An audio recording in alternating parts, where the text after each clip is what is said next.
ኣብ ዝተፈላለዩ ኩርናዓት ዓለም ኮይንኩም ኣብ ምክትታል ትርከቡ ክብራት ተኸታተልቲ ሚድያ በትሪ ሓቂ ከመይ ትኾኑ ካብዚ ካብ ስቱድዮና ሰላምተና ብምቕዳም ንሎሚ እውን ከምቲ ልሙድ እዋናዊ ዜናታትና ባኹም ክነብሎም ኢና ንኽትከታተሉ ዕድሜና እዩ ንቻናልና ላይክ ሼር ሳብስክራይብ ኣብ ምግባር ኣይትዘንግዑ ፈለማ ግን ቀንዲ ኣርእስታቱ መንግስቲ ኤርትራ ናይ 8.4 ሚልዮን ዶላር ሓገዝ ከም ዝረኸበ ተገሊጹ ብተመሳሳሊ ዜና መንግስቲ ኤርትራ ንአብይ አሕመድ ምላሽ ከም ዝሃበ ተሓቢሩ ሕቡራት ሃገራት መዝነት ፍሉይ ተኸታታሊ ሰብኣዊ መሰላት ኤርትራ ክሕደስ ወሲኑ ሰራዊት ሱዳን ኣብ ደቡብ ኢትዮጵያ ኣገደስቲ ቦታታት ይቆጻጸር ከም ዘሎ ተገሊጹ ኢትዮጵያ ምስጢራዊ መሰልጠኒ ማእከል ዳዕመ ሰሪዕ ከም ዝሃነጸት ተቃሊዑ ጀልባ መሪሑ ንመትረብ ዓዲ እንግሊዝ ሰገረ ኤርትራዊ ንዝቐረበሉ ክሲ ነጺጉ እዚ ሚድያ በትሪ ሓቂ እዩ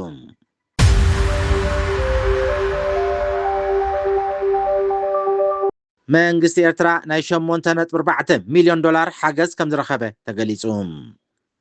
ዓለማዊ ትካል ፋይናንስ ኣከባቢ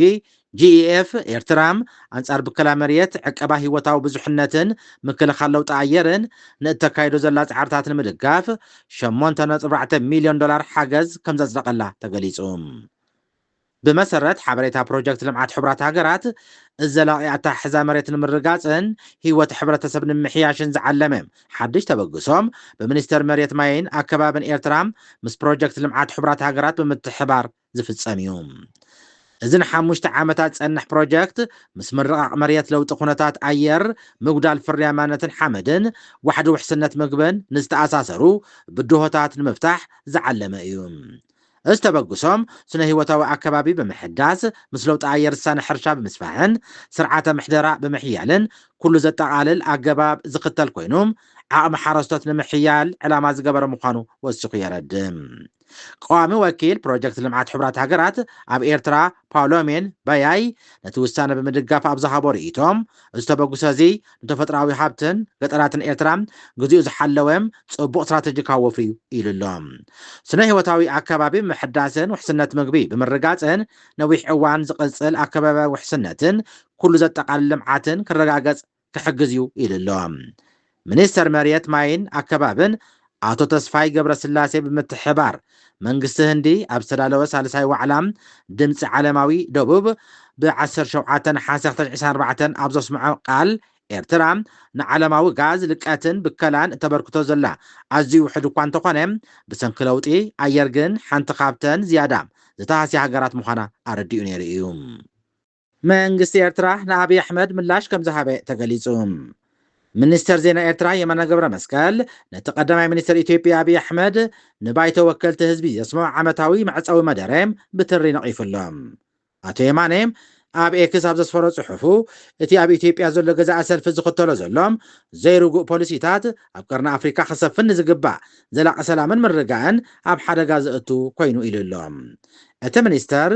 እቲ ኣብ ስልጣን ዘሎ ሰልፊ ኣብዚ ናይ ልዕሊ 2 ዓመታት ጉዕዞም ኣብ መንጎ ክልተ ኣዝዮም ዝረሓሓቑ መርገፅታት ክዋሳወስ ከም ፀንሐ ገሊጹሎም ሰልፊ ብልጽግና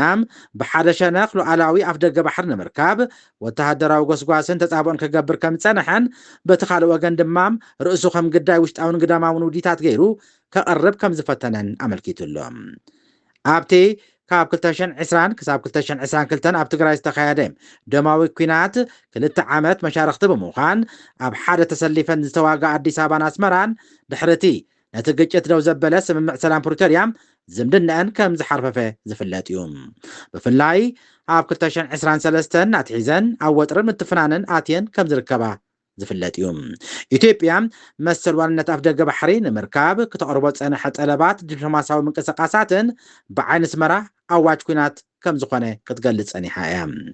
ኣዲስ ኣበባ ብወገና መንግስቲ ኤርትራ ንኢትዮጵያ ንምድኻም ተቃወምቲ ይድግፍ ኣሎ ክትብል ትኸስስ እዚ ናይ ኤርትራ ሓድሽ ምላሽ ቀዳማይ ሚኒስተር አብይ አሕመድ ኣብ ዝሓለፈ ባይቶ ዘስምዐ መደረ ንኤርትራን ሕወሓትን ሱዳንን ብሓባር ብምጥቃስ ኣይኮነን ዶ ሻዕብያን ወያነን ሱዳንን ካልኦትን እንተኾና ሉዓላውነት ኢትዮጵያ ቅንጣብ እንትኹን ስግኣት የብልን ክብል ድሕሪ ምግላጽ እዩ ተዋሂቡ ዘሎ أبي أحمد أبز اسمه مدرة حوحات مس منقسي إرترا بمتحبار نيوتيوبيا نمورار يدار الله خبل زوق أسا قوينهم منقستو جن نزحايلن ممكات زخل عقم مكل خالي هانس كمزولو بمقلاص نتقدم السرحة زعارة سلتي حج خطقامون فتانهم ربحا يبولن قبل تزاريبولهم حبرات هاجرات مزنة فلوي تخطاتالي قناتات سبعة ومسلات إرترام كحدث توسينوم حبرات هاجرات مزنة فلوي تخطاتالي قناتات سبعة ومسلات إرترام كحدث وسينو اللوم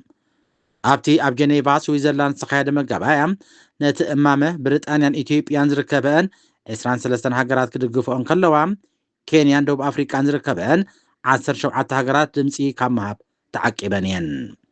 ግብፅን ቻይናን ዝርከበን 6 ሃገራት ድማ ነቲ መስርሕ ተቃይሞን ኣለዋም መንግስቲ ኤርትራ እቲ መዝነት ከይቅፅል ኣብ ኣስመራን ጀኔቫን ሓያል ዲፕሎማሲያዊ ምንቅስቃስ እኳ ከካይድ ተፀንሐ ከም ዘይሰመረሉ ዝፍለጥ እዩ ኣብ ዝሓለፈ ሰሙን ሚኒስትር ጉዳያት ወፃኢ ዑስማን ሳልሕ ኣብቲ ሃገር ንዝርከቡ ዲፕሎማሰኛታት ወፃኢ ብምዕዳም ኣብ ዘካየዱ ኣኼባ መዝነት ናይቶም ፍሉያት ወኪላት ንምስልቲ ሃገር ይድውኑ ከም ዘለውን ምስ ሃገራት ምዕራብ ኣብ ዝህሉ ዝምድና ዕንቀፋት ምዃኑን ብምብራህ ደው ክብል ፀዊዕ ምንባሩ ዝፍለጥ እዩ ኣብቲ ኣብ ስዊዘርላንድ ክካየድ ዝቐነየ ኣኼባታት ቤት ምክሪ ሰብኣዊ መሰላት ሕቡራት ሃገራት ክሳተፍ ዝፀንሐ ብኣምባሳደር ኤርትራ ኣብ ሕቡራት ሃገራት ኒውዮርክ ሶፊያ ተስፋ ማርያም ዝምራሕ ልኡኽ ብወገኑ እቲ ንኤርትራ ንምክትታል ዝግበር መስርሕ ገንዘብ ካብ ምብኻን ዝሓለፈ ቁም ነገር ከም ዘይብሉ እዩ ክምጉት ቀኒ እዩ ብመሰረት ዝሓለፈ ውሳነ ናይቲ ቤት ምክሪ ነቲ ዕድመ መዝነቱ ዘብቅዐ ሱዳናዊ ዶክተር መሐመድ ዓብዱሰላም ባቢኬር ዝትክእ ፍሉይ ወኪል ክምዘዝ እዩ ፍሉያት ወኪላት ስፔሻል ሪፖርተር ሰብኣዊ መሰላት ንሓደ ዓመት ከገልግሉ ብቤት ምክሪ ሰብኣዊ መሰላት ሕቡራት ሃገራት ኣብ ጀኔቫ ዝምዘዙ ኮይኖም ንዝተመደበሉ ሃገር ወይ ፍሉይ ጉዳይ ዝምልከት ዓመታዊ ፀብፃብ ዘቕርብ እዮም ኣብ ዝሓለፈ ወርሒ ናይ መወዳእታ ፀብፃቡ ዘቕረበ ዶክተር ባቢኬር ኣብ ኤርትራ ክፍፀም ፀንሐ ከቢድ ምጋዝ ሰብኣዊ መሰላት ምምሕያሽ ከም ዘይረኣየን እኳ ደኣ እንዳገደደ ይቕፅል ከም ዘሎ ሓቢሩ ነይሩ እዩ ስርዓት ግደፍ ግን ነቲ ፀብፃብ እሙን መርትዖ ዘይተረኽቦን ንመንግስቲ ኤርትራ ንምፅላም ዝዓለመ ምዃኑ ብምሙጋት ነቲ ፀብፃብ ነፂግዎ ፀኒሑ እዩ ኣብ 2012 ተሓለቕቲ መሰላት ብዘካየድዎ ጎስጓስን ብመሪሕነት ጅቡቲ ሶማልያን ናይጀርያን ንሰብኣዊ መሰላት ኤርትራ ዝከታተል መዝነት ፍልይቲ ወኪል ንፈለማ እዋን ከም ዝተፈጥረ ይዝከር ኣሜሪካን ብሪጣንያን ሃገራት ሕብረት ኤውሮጳን ነቲ በተን ኣፍሪቃውያን ሃገራት ዝቐረበ እማመ ሙሉእ ደገፍ ሂበንኦ ከም ዝነበራ ዝዝከር እዩ ሰራዊት ሱዳን ኣብ ደቡብ ኢትዮጵያ ኣገደስቲ ቦታታት ይቆፃፀር ከም ዘሎ ተገሊጹ ሰራዊት ሱዳን ኣብቲ ነዊሕ እዋን ምርብራብ ክግበረሉ ዝፀንሐ ናይ ደቡብ ኢትዮጵያ ኩናት ላዕለዋይ ኢድ መሓዙን ኣብቲ ውግእ እውን ከተማ ኩምሩክ ክቆፃፀር ምኽኣሉ ተሓቢሩ ናይ ኤርኣሴፍ ሓይልታት ብደገፍ ሓይሊ ኢትዮጵያ ነታ ስትራቴጂካዊት ከተማ ክቆፃፀር ክኢሉ ምንባሩ ዝፍለጥ ክኸውን እንከሎም ኣብቲ ነዊሕ ዝተካየደ ውግእ ብክልቲኦም ወገን ኣማኢት ወታደራት ከም ዝተቐትሉ እውን ይንገር ኣሎ ኣብ ሱዳን ኣብ ዝካየድ ዘሎ ናይ ዓመታት ሕድሕድ ውግእ ተሳትፎ ጎረባብቲ ሃገራት ኣዝዩ ፀላዊ ተራ ይህልዎ ከም ዘሎን እቲ ኩናት ከይውዳእ ቀንዲ ጠንቂ ዝኾና ዘለዋ ጎረባብቲ ሃገራት ኮይነን ከም ዘለዋ እውን ይግለጽ ኣሎ ኣብ መንጎ ሃገራት ጥራይ ዘይኮነ ናይ ኢትዮጵያ ሓይሊ ንገዛእ ርእሶም ኣብ ክልቲኡ ወገን ተሰሊፎም ከም ዘለውን ናይ ፌደራል ኢትዮጵያ ሰራዊት ምስ RSF ክመርፅ እንከሎም ኣብ ክልል ትግራይ ዘሎ ሓይሊ ምስ ሰራዊት ሱዳን ምድግጋፍ ከም ዘለዎም ክፍለጥ ተኻኢሉ ኣሎ እዚ ከምዚ ኢሉ እንከሎም ርእሰ ከተማ ሰሜን ካርዱፉን ዝኾነት አልኦቬይድ ብሰንኪ ዝካየድ ዘሎ መጥቃዕታት ድሮን ኣብ ከቢድ ስጋኣት ከም እትርከብ ኣብቲ ከባቢ ሓድሽ ህልቂት ከየስዕብ ዓብይ ስጋኣት ከም ዘሎ ምንጭታት ናይቲ ከባቢ ይገልጹ ኣለው ኣብቲ ብቐጻሊ ዝካየድ ዘሎ ደብዳባት ኣማኢት ሰባት ይህረሙን ኣሻሓት ይመዛበሉን ከም ዘለው ዝግለጽ ክኸውን እንከሎም ካብቲ መጥቃዕቲ ተሃሪማ ዝደሓነት ጓል 27 ዓመት ነቲ ኩነታት ነቲ መጥቃዕቲ ክትምስክር ከም ዝኽኣለቱን ተፈሊጡሎም እታ ከተማ ንዓመትን መንፈቕን ብከቢድ ደብዳብ ትህረም ከም ዘላን ህዝቢ ብሰንኪቲ ደብዳብ ጥጡሕ መነባብሮ ሲኢኑ እግሪ ኣውፅኒ ኢሉ ካብቲ ከባቢ ሃድም ከም ዘሎም ክሕበር ፀኒሑሎም መንግስቲ ሰራዊት ሱዳን ነታ ከተማ ንምክልኻል ዝወስዶ ተበግሶን ስጉምትን ነቲ ናይ RSF ሓይልታት ተሓባበርቱን መጥቃዕቲ ክምክት ከም ዘይከኣሉን ክሳብ ሕጂ እንተኾነ ኣብቲ መጥቃዕትታት ይቕፅል ከም ዘሎ ናይ ከባቢ ምንጭታት ይሕብሩ ኣለው بمسرت ጸብጻብ ናይቲ ኩነታት ኣብ ወርሒ ሰነ ጥራይ 27 መጥቃዕታት ድሮን ተመዝጊቦም ከም ዘለውን እዚ ብዝሒ መጥቃዕታት እውን ኩናት ካብ ዝጅምር ኣብ ዝነበረ ተመሳሳሊ መጥቃዕትታት ዝለዓለ ቁፅሪ ዝሓዘ ምዃኑ እውን ተፈሊጡሎም ሓላፊ ሰብኣዊ መሰላት ሕቡራት ሃገራት ቫልከርተር ብሰንኪቶም መጥቃዕትታት ብውሕዱ 48 ሰባት ክሞቱን ከለዉ 41 ከም ዝቆሰሉውን ብምግላጽ ኣብታ ከተማ ካልእ ሰብኣዊ ህልቂት ይፍጸም ከም ዘሎ ሓቢሩሎም ኣብ ዋና ካርቱም ዝግበር ጉዕዞ ብኦልቬይድ ኣቢሉ ስለ ዝሓልፍ ታ ከተማ ንኩሎም ተዋጋእቲ ወገናት ስትራቴጂካዊት ኣገዳስነት ከም ዘለዋ ዝሓበሩ ምንጭታት ሱዳን ነቲ ከተማ ምግዳፍ ማለት ንካርቱም ኣብ ሓደጋ ምእታው ማለት ስለ ዝኾነ ክልቲኦም ወገናት ዓብዪ ርብርብ የካይዱላ ከም ዘለው የነፅሩ ኣለው እቲ ዝካየድ ዘሎ መጥቃዕትታት ናይቲ ከባቢ ቁጠባ ንምዕናውን ዕለታዊ መነባብሮ ህዝቢ ንምትዕንቃፍን ዝዓለመ ምዃኑን መዐደሊ ነዳድታትን ኤሌክትሪክን በብሓደ ይውዓንዉ ከም ዘለውን ተገሊጹሎም ህዝቢ ዝተበከለ ማይ ኣብ ምስታይ ሓይሊ መብራህቲ ኣብ ምስኣን ከም ዝርከብን ብተወሳኺ ይግለጽ ኣሎ እዚ ከምዚ ኢሉ እንከሎም ዓለም ለኸ ቤት ፍርዲ ICC ንመራሕቲ RSF ምስቲ ኣብ ዝቐረባ እዋን ኣብ ሱዳን ዞባ ዳርፉር ዝተፈጸመ ገበናት ኩናት ዝተኣሳሰር ጭቡጥ መርትዖ ከም ዝረኸበ ምክትል ዋና ዓቃቢ ሕጊ ቤት ፍርዲ ናዛን ሸዋንካን ገሊጻላ ናዛን ንቢቢሲ ከም ዝገለጸቶም እቲ ቤት ፍርዲ ገበን ኣብቲ ብዛዕባ ኣብ ከተማ ኣልፋሽርን ኣልጃይናን ኣብ ልዕሊ ሰላማውያን ሰባት ዝተፈጸመ ጅምላዊ ቅትለት ዘካይዶ ዘሎ ምርመራ ሩኡይ ምዕባለ ከም ዘመዝገበውን ኣፍሊጣላ ኢትዮጵያ ምስጢራዊ መሰልጠኒ ማእከል ዳዕመ ሰሪዕ ከም ዝሃነጸት ተቓሊዑ ኢትዮጵያ ኣብ ምዕራባዊ ዶባታ ኣብ ክልል ቤንሻንጉል ጉሙዝ ሓደ ምስጢራዊ መሰልጠኒ ማእከል ዳዕመ ሰሪዕ ከም ዝሃነጸት ሮይተርስ ዘካየዶ ምርመራ ኣቃሊዑሎም እዚ ማዓስከር ኣብ ጎረቤት ሃገር ሱዳን ዝዋጋእ ዘሎ ወተሃደራዊ ጉጅለ ዳዕመ ሰሪዕ ኣሽሓት ተዋጋእቲ ወተሃደራት ዘሰልጥንሉ ምዃኑ ብኢማራት ከም ዝምወልን ጸብጻብ ሮይተርስ ኣረጋጊጹሎም ብዛዕባ እዚ ጉዳይ ኣብ ክፍሊ ህዝባዊ ርክባት ሓይልታት ምክልኻል ኢትዮጵያ ቢቢሲ መልሲ ንምርካብ ዝገበሮ ፃዕሪ ከም ዘይተዓወተ ተገሊጹሎም ብዛዕባ እዚ ምስጢራዊ ማዓስከር ሮይተርስ ንዝወፀ ሓበሬታ ዝምልከት ብመንግስቲ ኢትዮጵያ ዝወፀ ርእይቶ የለን ሕቡራት ኢማራት ዓረብ ኣብ ዝሃቦ ሓበሬታ ብቐጥታ ኮነ ተዘዋዋሪ ዳዕመ ሰሪዕ ብፋይናንስ ኣፅዋር ተመራሕቲ መሳርሒታት ይኹን ወተሃደራዊ መሳርሒታት ድሮናት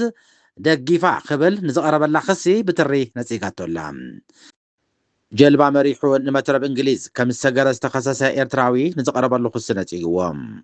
ንእሽተ ጀልባ ብምዝዋር ብዘይሕጋዊ መንገዲ ብመትረብ እንግሊዝ ሰጊርካ ብዝብል ክዝተኸሰሰ ኤርትራዊ ምስ ሕጊ ኢሚግሬሽን ዝተኣሳሰሩ ንዝቐረበሉ ክልተ ገበናት ከም ዝነፀጎም ተገሊጹሎም እዚ ኣብ ብራድፎርድ ዝነብር ዘሎ ወዲ 24 ዓመት ድሪስ ዓብዱ ኣብ ዝሓለፈ ሶኒ ኣብ ላዕለዋይ ቤት ፍርዲ እታ ከተማ ቀሪቡ ገበነኛ ከም ዘይኮነ ቃል ሂቡሎም ዓብዱ ነቲ ኩሉ መስርሕ ቤት ፍርዲ ብሓገዝ ካብ እንግሊዝኛ ትግርኛ ዝተርጎመሉ ሰብ ዘካየደ ኮይኑ ቅድመቲ ኣብ ነሓሰ ዝካየድ ሓድሽ መጋባእያ ብዳኛ ክሪስቲ ዋትሰን ብዘይ ዝኾነ ቅድመ ኩነት ብዋሕስ ነፃ ምዃኑ መሰል ተዋሂቡ ኣሎ